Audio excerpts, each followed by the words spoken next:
A controversial paper was recently published arguing that it's not only okay for doctors to lie to patients, but that we have a duty to deceive. Unlike what you see on television, roughly half the time a patient walks into a doctor's office, a firm diagnosis cannot be made. Half the time, the doctor doesn't know what's going on. So why not give the patient a sugar pill, a homeopathic remedy, which is often just that, an actual sugar pill, or a flower remedy, whatever it takes. I mean, just because they don't work better than placebo doesn't mean they don't work.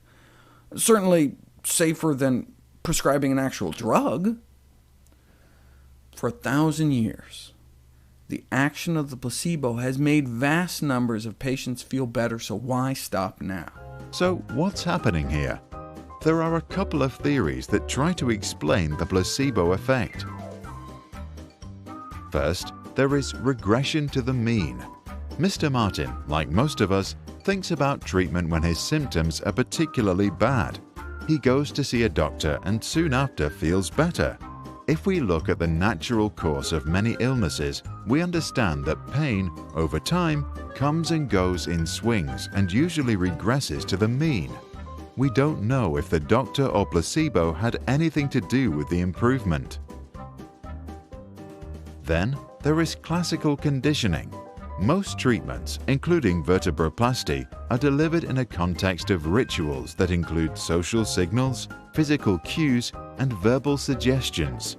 Mr. Martin's brain interprets such cues and elicits expectations, memories, and emotions. It releases endorphins and other chemicals that make him feel good and lower his perception of pain. So it becomes a self-fulfilling prophecy, where the belief that he feels better leads him to feel better. And there is confirmation bias. As soon as Mrs. Martin takes the sugar pill, she thinks she will feel better. Then she focuses only on the things that confirm that she is better. She doesn't realize that she still has trouble doing many other things. While all three ideas probably work together, there is another theory. So-called mirror neurons might also play a role.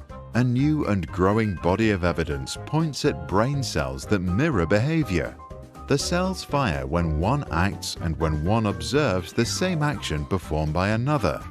As Mrs. Martin talks to the doctor, parts of the doctor's brain will mirror parts of her brain, and part of her brain will mirror his.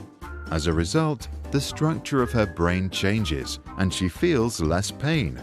The neurophysiologist Giacomo Rizzolatti, who discovered mirror neurons, suggests that this process bypasses consciousness and provides a direct mapping of sensory information onto motor structures. Placebo, a Latin word that means "I will please," have been used for thousands of years. Placebo effects have been discussed for centuries. An influential study from 1955 by Henry K. Beecher, Harvard, titled "The Powerful Placebo," established the idea that the effect is clinically important. Today, the placebo effect is well recognized and scientifically so significant that any new pain medication that seeks Food and Drug Administration approval in the United States needs to show that it works better than a placebo treatment. In so-called randomized controlled trials, the gold standard of medical research, one group of patients is given the new medication while a control group receives a placebo. Neither the doctors who hand out the medication nor the patients know who gets what. Once the trial is over, results are compared. If the new medication works significantly better than a placebo, it's allowed to be sold. The trial is surprisingly difficult. From 10 new drugs entering the test, 1 gets approval. If a placebo study proves that an existing standard medical procedure is ineffective, like in the case of vertebroplasty, competent doctors stop prescribing it, and we can speak of medical reversal. To find out if an existing treatment works or if its healing power is just the result of the placebo effect, we can administer treatment without the knowledge of the patients. In one such experiment, it was shown that if a painkiller is administered by a hidden robot pump, patients demanded twice the dose compared to when the drug is injected by a nurse.